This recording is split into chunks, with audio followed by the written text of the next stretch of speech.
निलिमा चव्हाण मृत्यू प्रकरणाची घटना ताजी असतानाच दापोलीमध्ये असाच एक प्रकार समोर आलाय। दापोलीमध्ये एका 14 वर्षीय मुलाचं अपहरण झालंय। दापोली तालुक्यातील टाळसुरे बौद्धवाडी येथील एका 14 वर्षीय मुलाला फूस लावून नेल्याची घटना बुधवारी सकाळी 9:30च्या सुमारास घडली। शाळेमध्ये जातो म्हणून बाहेर पडलेला हा मुलगा रिक्षातून चालक बाजूला बसून खेळला गेल्यानं अनेकांनी पाहिलंय। सोबतच सीसीटीव्ही फुटेज देखील तो खेड रेल्वे स्थानकामध्ये समोर आल्यानं मुंबईत गेल्याची शक्यता आता वर्तवली जाते। दापोली पोलिसांनी दिलेल्या माहितीनुसार बुधवारी हा मुलगा शाळेत जातो सांगून बाहेर पडला। सायंकाळी 5 वाजेपर्यंत घरी न आल्यामुळे त्याची शोधाशोध सुरू झाली। शाळेमध्ये चौकशी केली असता तो गैरहजर असल्याचं समजलं।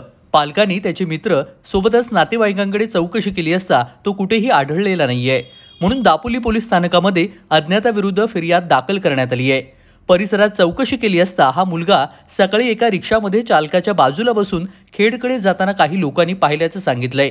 यानुसार खेड येथील रेल्वे स्थानक परिसरातील सीसीटीव्ही फुटेज देखील पाहिले असता रेल्वे स्थानकावरती तो फिरताना समोर आलाय। रेल्वेने तो मुंबईकडे गेला असल्याची शक्यता वर्तवण्यात येते आहे।